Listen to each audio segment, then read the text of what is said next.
Hello and welcome to the Liz Earle Wellbeing Show. I'm Liz Earle and I will be speaking with leading experts and familiar faces from the world of well-being to bring you wellness wisdom you can trust. From fitness to gut health, mood to menopause, you will quickly learn how to spot a gem of wellness wisdom from a passing fad. And this week, I am so delighted to be joined in the studio by one of the world's most sought-after makeup artists, Mary Greenwell. Mary has worked on some of the world's most memorable magazine covers and beautified famous faces, so many of them, including Linda Evangelista, Cindy Crawford, and of course, the late Princess Diana. Now, today, her celebrity clientele include Cate Blanchett, Jessica Chastain, Lily James, and Uma Thurman. And we've had a riveting, very candid conversation about her life journey so far, including finding herself in the United States at the age of 18 with just $18 to her name. She also shared how a chance encounter started her winning partnership with the amazing legendary hairdresser Sam McKnight. And she spilled the beans on how we might replicate a little of her makeup magic at home, including her personal thoughts on injectables and the rise of fillers. She is completely brilliant. I can't wait to see your comments on my Instagram. And don't forget that if you'd like to watch Mary and I chatting in action, you will find this interview on the Liz Earle Wellbeing YouTube channel. So without further ado, let's get into this week's episode. Mary, I am so thrilled that you're here.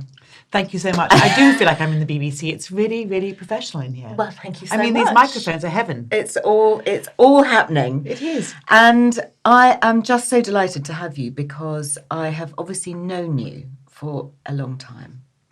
We go back a long way. We do. Kind of old school. And what's amazing about you is that your career as a makeup artist started back in the day before there were even such things as makeup artists. It really did, actually. I mean, my first, when I did my first cover for Glamour in 1970, let's say 75, 76, I don't remember which date it was. Gosh. The person who told me to go and do the makeup on Brooke Shields was actually a professional makeup artist, but the credits in the magazine was so unimportant. Right. She didn't care. I said, Mary, Really? you go and do the makeup. You go and do the cover. Yes. And was that the first job that you had? Yeah, well, I went to New York to work with a company called Il Maquillage, which was it still exists, but it was at the time, it was a very much, actually NARS based his whole collection on that because it was such a wonderful, expansive line at the time and no one was doing it. Yeah. It was very much a professional makeup artist makeup line. So Fiorucci was opening up in LA in 1975. So my boyfriend at the time came into Joe Allen's where I was working and serving and seating people because I always used to drop food and forget orders to forget that. So I was very good at saying to, Paul Newman, hi, come in, welcome, sit down to your normal table every day. I was quite good at that. And getting drunk at the bar with Jack Lemmon every afternoon after everyone gone, back to office. I had such fun. And so it was really fun. And then on one Sunday, this lovely man who I was going out with, who was opening up Fiorucci as his franchise in Los Angeles, in Beverly Hills, came in on Sunday and said, with his work partner, and said, why hadn't we thought of you before? You'd be, perfect to run the makeup counter. And I was 23 or something. I said, I'd never worn makeup in my life. And I was like, are you kidding? This face has never worn makeup. So they went, never mind, would you like to do this? I said, well, of course. I mean, I was I was a really lost. How did you get to be in the States for the first place? Because where were you born and brought up? Right. Back? Yes, let's go way back. So I was brought up in Sussex, in England, in the south, and my father was retiring from his international job, and at a very young age, and suggested that we went around the world with him or have a coming out party, because I was at that cusp of either you had a coming out party or you didn't. It was like something you didn't have to do. And that was what, aged 18? It's aged 18. So I quickly said, no, I'd much rather go around the world with you. And my sister, who was incredibly different from me, said, oh, no, I'd much rather having a coming out party. And they literally tossed So she was a twin? My twin. She was your twin, yes. So you had the choice. Luckily I won. Oh, did you? Yeah, It was I won. literally a toss of a coin. Yes. Otherwise, you could have had that debutante party and Yes. gone off and I mean, I'm making a bit married light. a stockbroker, and it would all be very different. Well, that was probably they probably wish I had done that. But it wasn't quite the toss of a coin. But it was like, okay, Yeah. let's talk about this. And Yeah. I sort of anyway, it was realised it was much more beneficial for me to go around the world with him. So my father took us with him, with my mother, and we were 18 in Hong Kong, in fact. How amazing. And you literally went around the world. Yeah, we literally went around the world. And the last stop before coming home was New York. And I'd already had my plan that I wouldn't be going back to London, coming back to England at all. And I remember looking out of the window. We'd been in Hawaii visiting friends, and my father's friends in Hawaii. And we looked out the window and we flew into San Francisco. And I turned around to my sister and said, "Isn't that wonderful? That's where I want to be. Isn't that amazing?" She was like, "Oh, really? I just want to get back to London." She just couldn't wait to get back to her posh life in London. And so anyway, that was how different we are. So we got to New York, and my father and I had my plan, and I had a wonderful cousin who lived down in Philadelphia, and we'd stayed with them too. And the last stop was New York before they were going back to London. And I said to my father, "I'm not coming back with you." And he said, "Oh, darling, what are you going to do?" I said, "Well, I'm going to go and stay with Penny for a while, and then I'm going to go drive around America with another friend of mine who was doing exactly that, driving around America with a friend of hers, who I was going to meet them in Maryland." So my father said, "But darling, your visa's only stamped for 3 weeks." I said, "Well, never mind, I'm sure I'll work that out." So anyway, he was so sweet. He took the morning off all his meetings, took me down to immigration in New York City, where at that point there wasn't this sort of flux of immigration really. Yes. It was even before kind of Cuba. So there was hardly anyone there. And we sat in immigration all morning, and my father with me, which was like, actually, it's heartbreaking for me now even to think about it. It's so touching to make me legal. And I know, it's so touching. And so we got me extended, so to speak. Yes. And then I waved them from the posh hotel in New York, bye. And he gave me £300, which would be equivalent to $300, which would be equivalent to like £3,000 now, as you can imagine, in the 70s, in the early 70s. And just left you to get on with it. And left me get on with it, because that's how independent we've grown up. We never had any parenting, my sister and I, and hence we were both very wild, in fact. And very independent and very wild and sort of very without focus. We weren't given any direction. Right. So I never had any direction until I started working, in fact. So, I was always... I feel I've actually really grown up in the last 10 years, frankly. Because unlike you, that's at what so age? Inspiring. Oh, I'm not going to say my age right now. No, fine. But, 10 years ago, everyone can work that out by the dates I've given them if they actually really want to. But it's sort of, I really feel that I have only grown up very recently. Yeah. And that's part to do with that my sister's passed away. So that made me grow up very fast and to take on her beautiful, as a responsibility, not to live with me, but as a responsibility, her son, my nephew. Her nephew, who's now how old? He's 23. Right. And so it was, quite a challenge for him. He was 16 when she passed away, so it was a big challenge. But anyway, to go back to so they were in New York. Selfish story, there I'm in New York. You got a pocket full of cash, and presumably the cash then runs out. Oh, you're so right. So anyway, so I go down and I meet my friends, and then the girl in the back of the car with my friend, she was a friend but not very, very close. We got on really, really badly. Oh, no, I think you were going to say really well. No, I longed for her to actually hear this, so I can't remember her name. And so we got on really, really badly. And by the time we got to Chicago, I was sitting in the back of the car crying my eyes out. And anyway, so we finally got to Denver. And while we were in LA, we had lunch with my doctor's daughter, who was 10 years older than me. She'd been living in LA about 6 years already. And she was a writer on the Herald Tribune, which Los Angeles Herald Tribune, which is the other newspaper from the Los Angeles Times. And so she was, she critiqued movies and she interviewed celebrities. That's what she did, right? So she was my absolute contact in LA. So I called her up from no mobile phones, don't forget. No. I called her up in her office and said, "Bridget, I'm really unhappy and I really want to come. I don't want to go home, but I don't know what to do." And she was so amazing. She said, "Listen, darling, give me 1 hour. I'm going to make a telephone call. Call me back in an hour and we'll have a plan." So that was that. So I called her back in an hour and she said, "Right, darling, go to the MGM Grand Hotel and you have 3 nights free there and you could think about what to do. You can either go back to London or you can come and be with me in LA. I'm just giving you 3 nights to think about it." Good heavens. So off I went I know, it was amazing. So I went to the MGM Grand Hotel, which, at the time was a very grand hotel. It wasn't like a Four Seasons nowadays, because we're talking about the 70s, but at the time was the best hotel in Denver. And went in with my little hippie Bieber t-shirt and blah, blah, blah, and said, "I'm checking in." They went, "Well, who are you?" I said, "Well, my name is Mary Greenwell. And they looked at me and they looked at my T-shirt and they looked at my no luggage and they looked at everything about. So, okay. They took me up to this incredible suite at the top of the hotel. No. Where I had 3 nights to think about my future. And this girl who I couldn't go, she came up to the top of the hotel with me and said, oh, how lovely, can we all stay here? I said, no, you cannot. Out you go. So I said, you can have a meal, I'll give you a meal. Because I got everything signed off, right? So I gave them a meal and that was the last I saw of them. Anyway, and so here am I sitting in the hotel feeling really quite sort of special and thought, okay, how do I get to LA? I'm definitely going to go to LA. So I put a sign in the local health food shop saying, need a trip to Los Angeles. You need a lift. Need a lift. So I got a telephone call and this young man picked up and said, I'm going to LA, can you drive? I went, yeah, I can drive. I went, great. Well, you can come with me then. So I said, well, I've got to meet you first. So suddenly from note in the health food shop, I'm now suddenly going, I've got to meet you first. Guy. Right? So he said, okay, where shall I meet you? He said, come and meet me. Can you come meet me in the restaurant in the MGM Grand? He came along. He was really gorgeous. I can't remember his name because it's so long ago. And he arrived and I was like, hi. He said, excuse me, why are you hitching to LA when you're staying here and you're giving me lunch? I said, it's just a whole story. We don't go into it. Anyway, so he said, great, we'll leave at 9 o'clock tomorrow morning, let's say. So I got in the back of the car, I got in the front of the car with him, and we immediately picked up 2 Jesus freaks in the back of his white VW van. And I thought, I am living my hippie dream. This is unbelievable. And also, he wanted to go via San Francisco rather than straight to LA. So I'm on my way to San Francisco in a white BMW and with two Jesus freaks in the back and this divine sweet man. And then, then about sort of halfway through because I don't know if you know, the drive from Denver to San Francisco is one complete straight road. Very straight road, isn't it? Through the desert. Yeah. It's unbelievable. Anyway, that's quite a trip. It's quite a trip. So we were, you can do it in one day. It's not like, so. Anyway, so halfway through the day, he said, I'm really tired. Can you take over, Mary? So no problem. I'd never driven on the wrong side of the road before.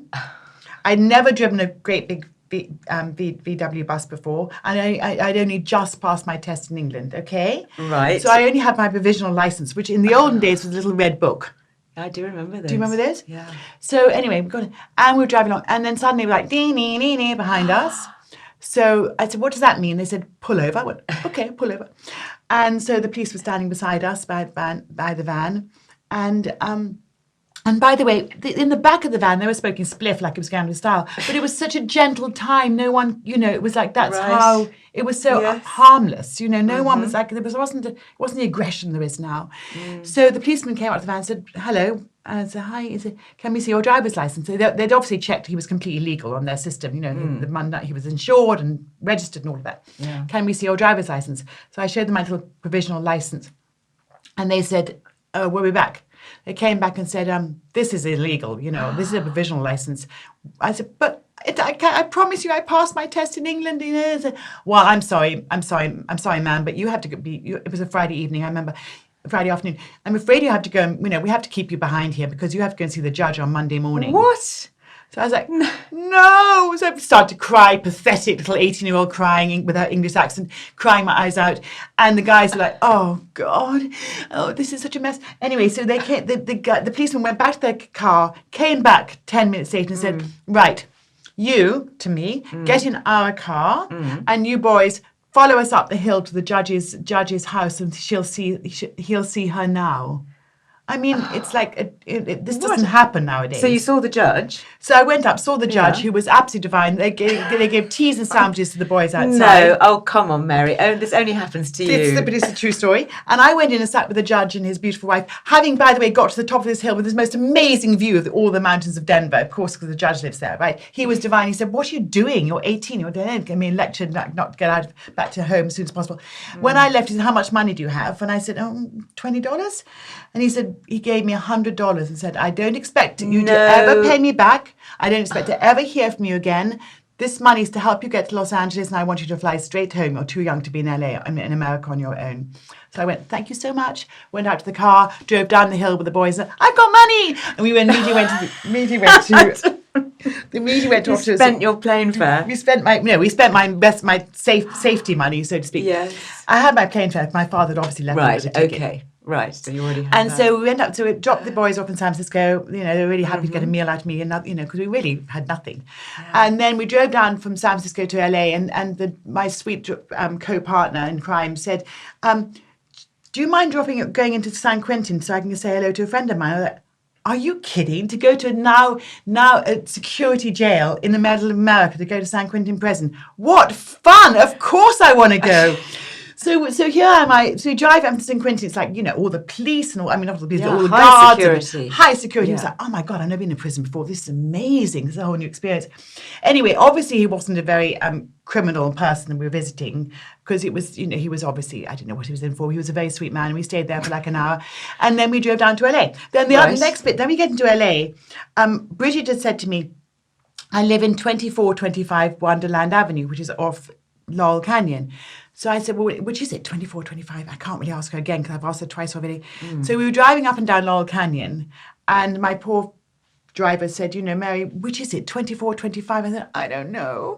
So I'm sorry, but, there was no 20. They start in the thousands, the numbers, okay? So I said, I know what, I'll just go into a house to make a telephone call. So I went to the bottom of Laurel Canyon. We went to the bottom of Laurel Canyon, and I knocked on someone's door, and this man with a shotgun was looking straight at me. What do you want?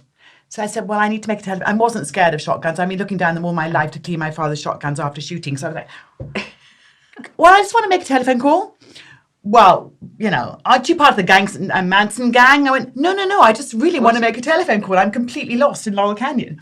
So anyway, I convinced him that I was actually... With your lovely English accent. Yeah, and so naive and so stupid. And so he let me make a telephone call, and then, no, darling, it's 2425, 2,425. Oh, I see. So we drive up the hill again, and then they stop us, and everything. That's that. And as we were walking in, my lovely friends were about to go off and see a movie, in fact. And they and I said to her person who was sharing a house with, who was a work partner, and they wasn't love partners.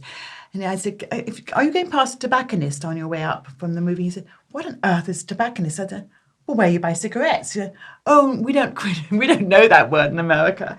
So we said, oh, really? Well, you've got to have your education. Anyway, so off they went to the movie, and Bridget said, do you want to come for breakfast with me tomorrow morning? I was like, well, sure. So the next morning we got up and I said, where are we going for breakfast? She said, oh, I sort of had breakfast with Clint Eastwood. What? So in my first 24 hours in Hollywood, I had breakfast with Clint Eastwood. And that obviously set the tone. And that set the tone for my entire Hollywood experience, in fact. And you were working at the Fiorucci makeup counter at that time, or you went on to do that when you stayed? Yes. So then I stayed, I was actually in Hollywood for all of nine years, all through the 70s. Really? Yeah. But what I did was I went up to San Francisco and lived there for a while, working in art galleries. So I was always very artistic as a child, and so that was my thing. And then, I worked in different restaurants. But can I just say something? Through this, I might have been artistic, but I was terribly confused. And I'm not going to lie to anybody. I was a really quite a lost child, because I felt that, my parents were amazing, but they were quite Victorian, which meant they gave you no direction at all. Right. None. So I didn't really know how my life was going to map out. I had no help in decisions to make when I was a child. You must have felt quite lost. I think I did feel, on reflection, it would be lost. As far as I was concerned, I was like many, many other people I knew. Yeah. There were so many of us who felt the same way as I did, which is basically directionless more than lost. Yes. Yes. Because at the same time I was having an amazing time, and just terribly confused and directionless, but just always praying that my angels would look after me, which they have done so pretty far at this point. I was doing very well, and there was a lot of kindness around me. Yeah.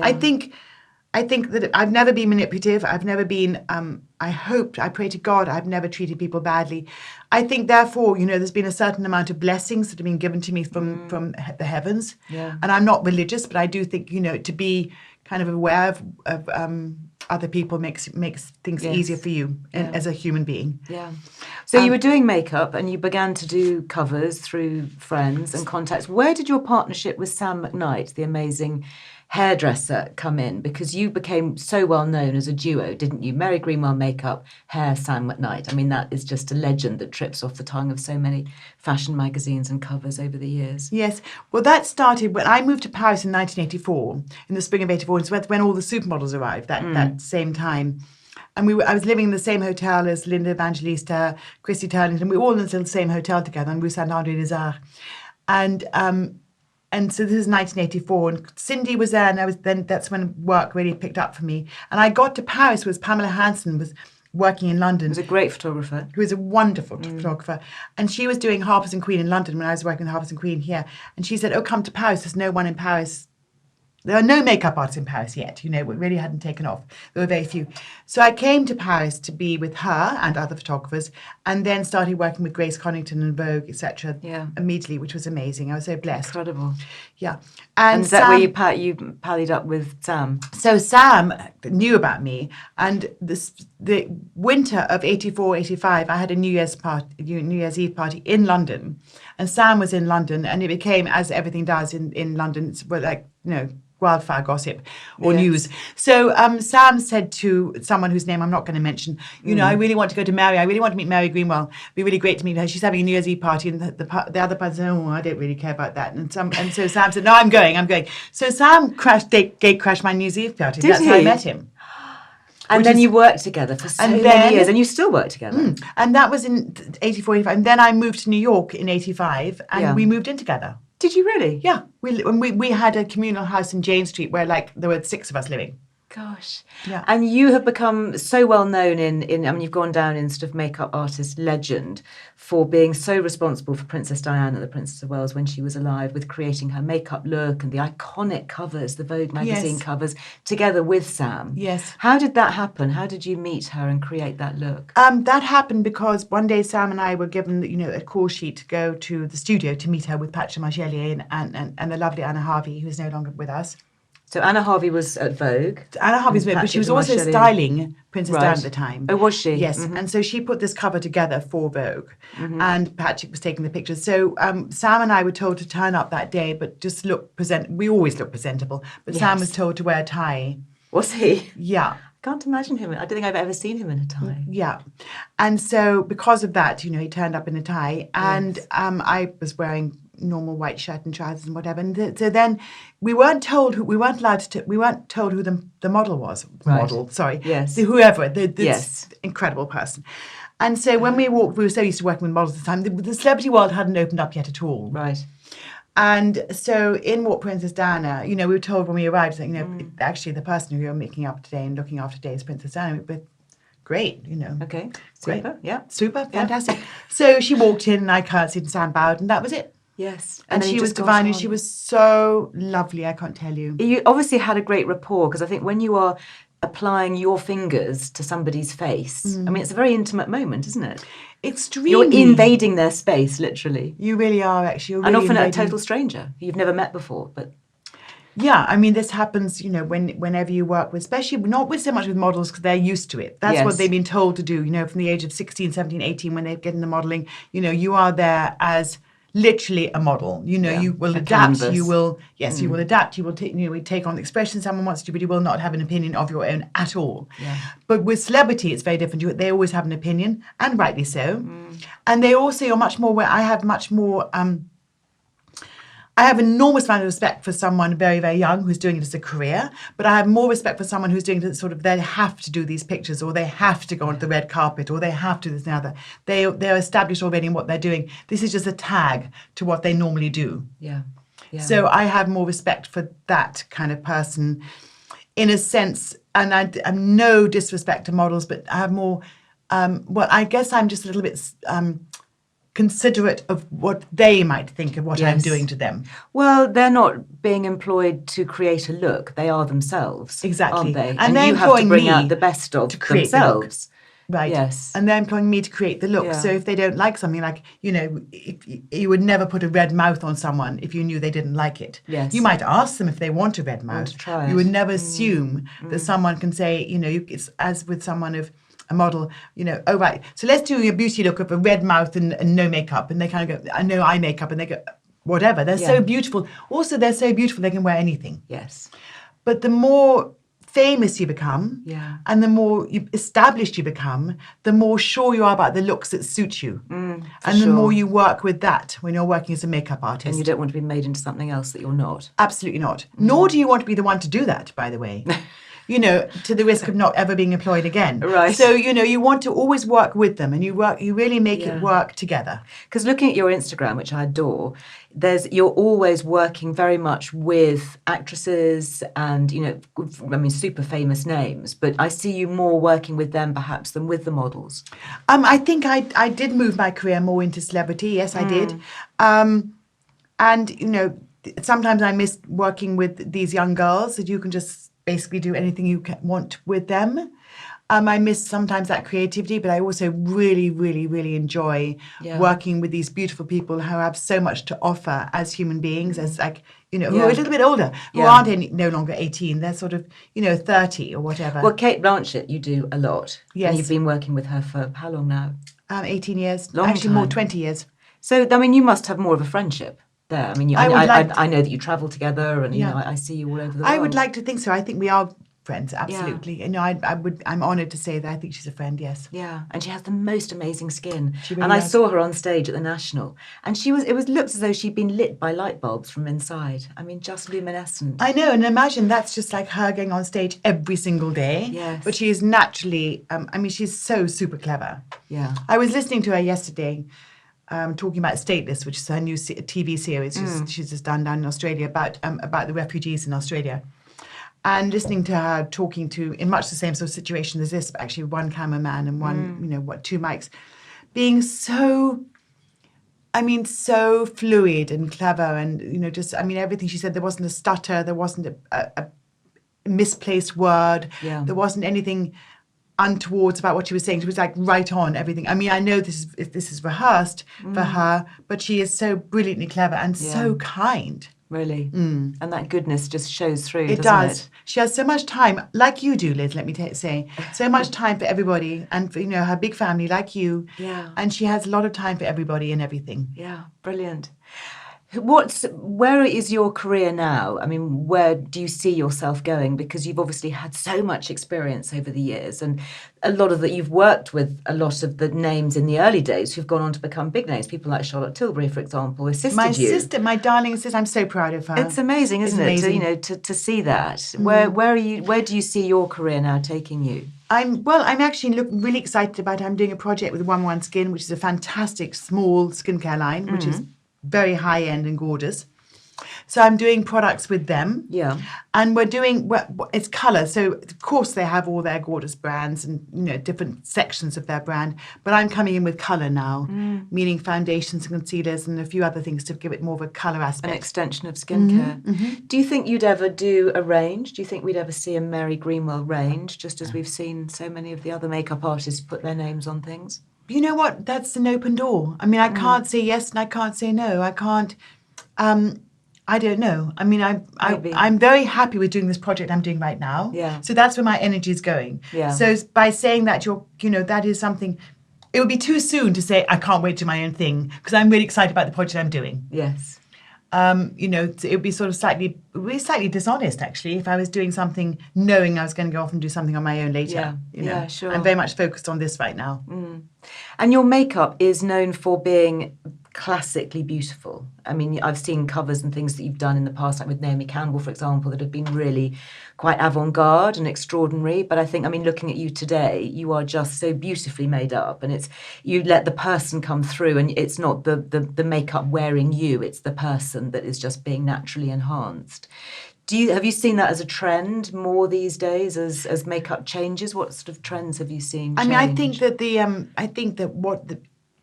Instagram is the biggest thing that happened to makeup, and all these tutorials on Instagram are so amazing. I learned how to do a smoky eye on Instagram. There you go. And it's just, you really can learn whatever you want on Instagram. And there are some people who are really, really good at it, doing the tutorials. So that changes everything. So you can learn whatever you want. What I think happened when Instagram became such a big thing, and all this, it was like more is more in many cases. I think what happened on the runway is that everyone pared way back. So, over the last 3 years, it's very normal to walk out on the runway. I'm talking about the fashion shows globally, with absolutely no makeup on at all, except for a lip stain or something. Absolutely. Then what has happened, which is also an Instagram phenomenon, which I love, I call it carnival makeup. That extraordinary makeup, which is like colours across the eyes and a swoop of this and a swoop of that. Yes, really playful. So it's really playful and so colourful. So that also, there's a point you can only go so far with makeup before it turns into something else. Yeah. So yes, I think my strong point is, hopefully, and I really love, if that's what my reputation is to bring out the best in people. But also, I love giving the chance to play, which you can once in a while. I did a shoot with with Amelia Clark the other day, which is just so divine, called For Wonderland Avenue. Wonderland Avenue, there you go. There's my California coming back. For Wonderland, which is just so extreme and gorgeous. You know, and there's one I did one with Lily James last week, which hasn't come out yet, which will be divine. But most of the time, I'm booked to do, you know, classic, gorgeous, bring out the beauty makeup. But I think that these young makeup artists who are really concentrating on carnival makeup, on colour, on extremity, on, you know, splashing colour across the table, across the face, are extraordinary. I mean, I think they're really, really great. And you can get it down. You can do something. I mean, what I do is I do something and think that's great, rather than be scared. So you can't be scared when you're doing that kind of thing. Yes, you've got to go for it. I mean, it's the artist bit of makeup artist, isn't it? Yeah, but I think, you know, I think everything in makeup is more about the application, and it's more about it's a craft more than an art. Now, you're not working from a blank canvas. No. When you apply, because you talk about application, do you use fingers or brushes or sponges? What's your view? I'm much more of a finger person. Are you? I love my fingers. I love my fingers and the way they feel on skin. Yes. And brushes and things, of course you have to use brushes on eyes, of course you do, and you have to use, but I very love blending foundation in with the skin. With fingers, yeah. The final blend, if you like, can be with a brush. But I think that now I've learned to do that, by the way. But before, I mean, I always used to use my fingers. But the thing is, you know, when you're doing red carpet makeup for Instagram, when you know that it's going to be Getty image, and then you've downloaded it on your own Instagram page the next day, Getty image is the cruelest camera of them all, because it's a flash and there's no retouching. Right. So what you get is what you see. So when you look at the picture the next day and go, oh my goodness, and the only person who's going to notice all the flaws is yourself, okay? Everyone else will be going, wow, that makeup was fabulous. Going, yeah, it was great, wasn't it? You're thinking, if only. If only. So we've all become our own worst. When anybody who does celebrity makeup has become their own worst critic, okay? We are really good at analysing everything we do. So we've learned to really fine tune. So if you're sweet enough and kind enough to say, I bring out the best in people, it's because I've really, really fine-tuned that. Yeah. When you're doing studio work, as in photography work, in the studio, there's a lot of retouching that goes on. Yeah. And I think what's happened now, I think a lot of makeup artists want to move into celebrity because they see it more as a sort of, how can I put it? It's like it's like the last seal of your career. It's a real calling card. I mean, I remember having my photograph taken by Rankin, and he was renowned for major retouching. And I said, is it okay? Can I use this makeup artist? Can I bring her along? And he said, listen, you can bring whoever you like. It really doesn't matter. I'm going to retouch your picture so much that, frankly, you can almost be there with a bag over your head and it won't matter. And sure enough, he did massively retouch, and so much so I don't think I actually looked like me in the pictures. But it was a very nice image. Yes. But it wasn't me. Yes. I didn't feel comfortable that it was me at all. Yes.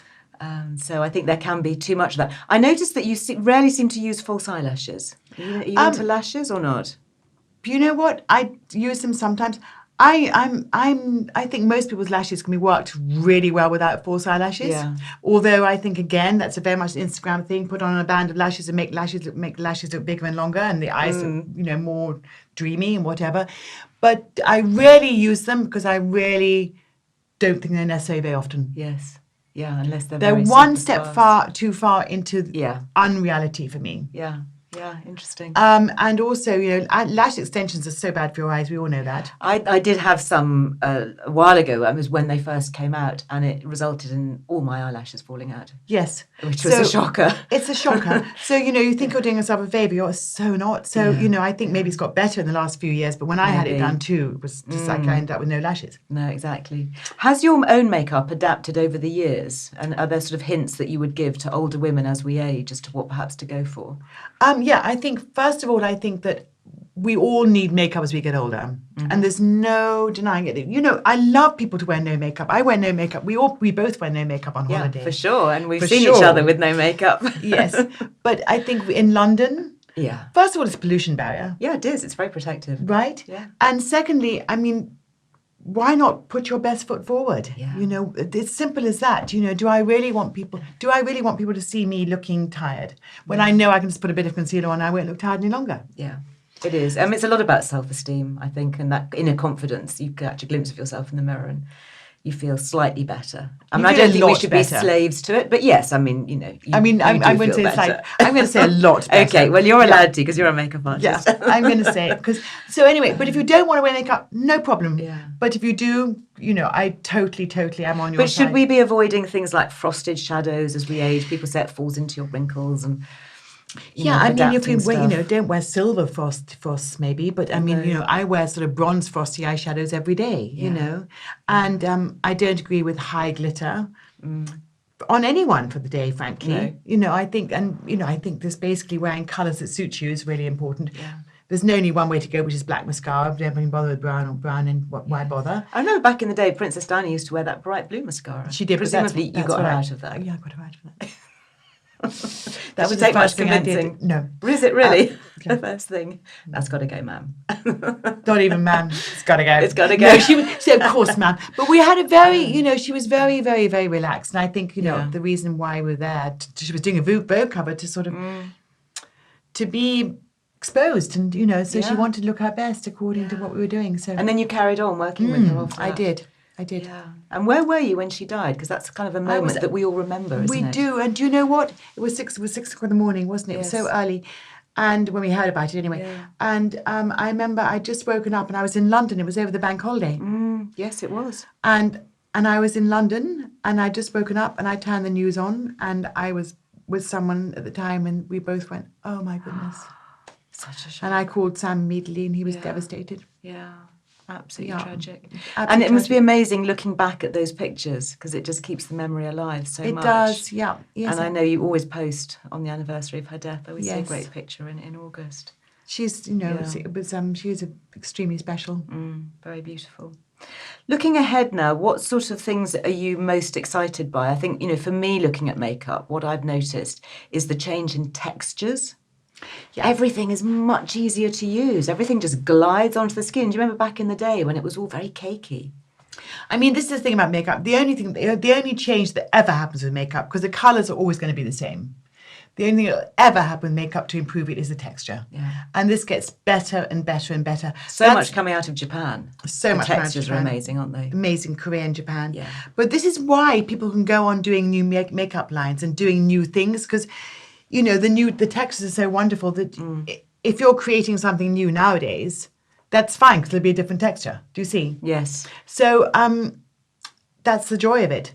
And I think that I've always said this, and I couldn't agree with you more. The only new thing about makeup is the textures. Yes.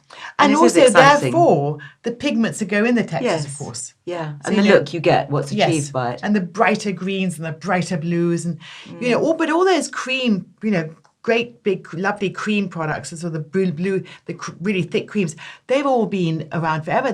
Max Factor had the most extraordinary palette. Yes. I remember going to the Makeup Museum in Hollywood, the Hollywood Makeup Museum. Which was all Max founded. Factor. Amazing. Yeah. And the makeup that was used for the black and white movies when he first started to try and give some kind of contouring and definition to faces. And presumably you're not into contouring.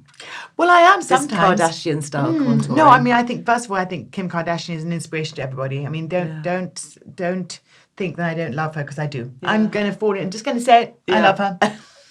And I love her makeup artist, Mario. I adore him. Right, yes. I absolutely do. I think he's the sweetest, most wonderful, divine man.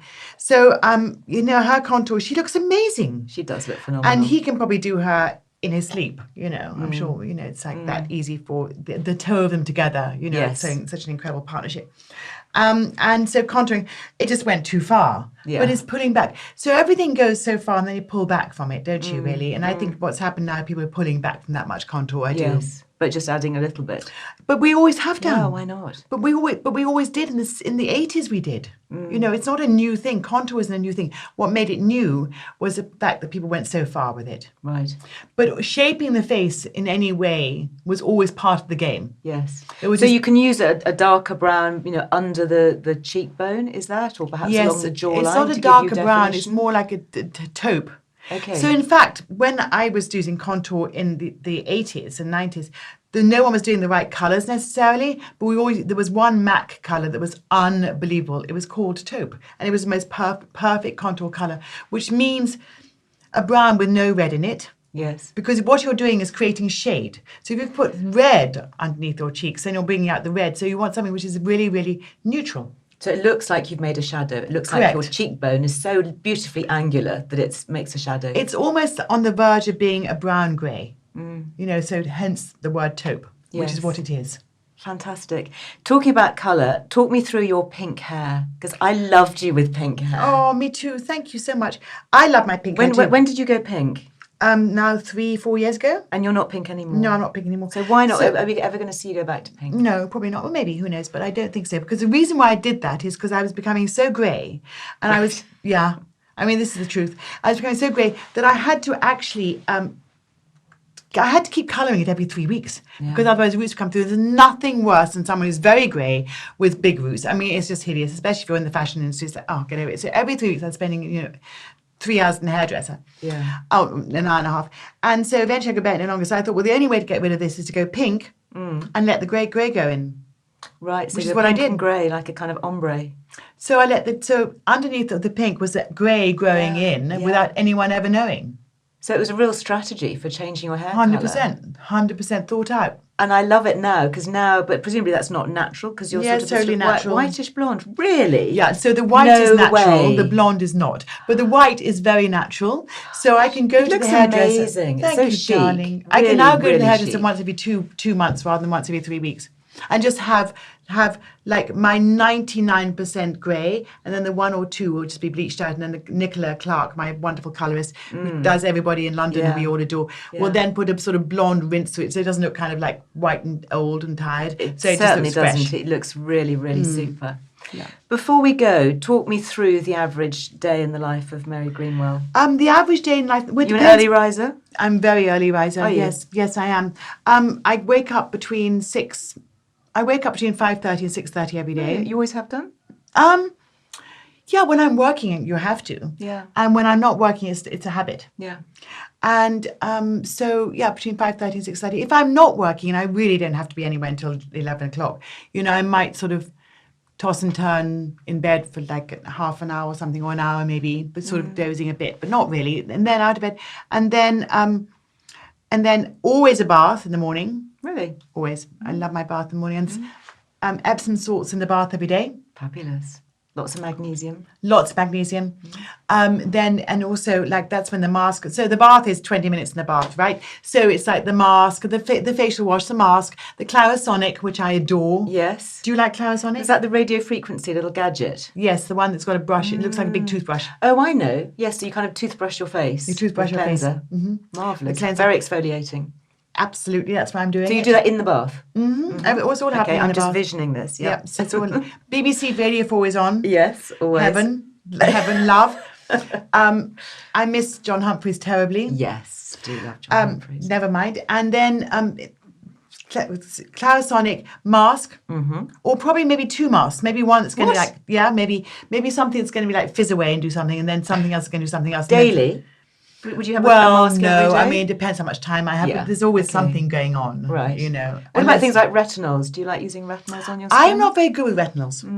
I find them too strong for my skin. Yeah. They make me red. Do you like them? Yeah, I've experimented with them. I think they're very good, but for me, I like the super mild ones. Yes. Not the prescription ones, but the really just gentle over-the-counter ones. Yeah. And I like hyaluronic acid as an ingredient. I love hydrochloric acid. I find that very, very plumping and moisturising. And my favourite thing is Profilo. Do you know about Profilo? No, tell me. Oh my goodness, Profilo is this new treatment whereby they inject your skin with hydrochloric acid. That sounds very scary. It's so not scary. So it's okay. If anyone who has Botox, they will so understand this. Okay.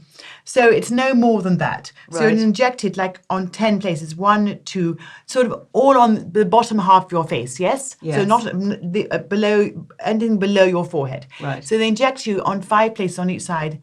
And then it's a little thing. And what will happen is we'll come up with a tiny little swelling where the product has gone into your skin. So not good if you have a meeting an hour later, but it doesn't matter at all if you don't, because no one's going to really care. And then if you go to someone good enough, you're not going to booze either, by the way. Right. And then the next day, it just sort of spreads like spaghetti on your face, through your skin. Really? And then 10 days later, you look 10 years younger.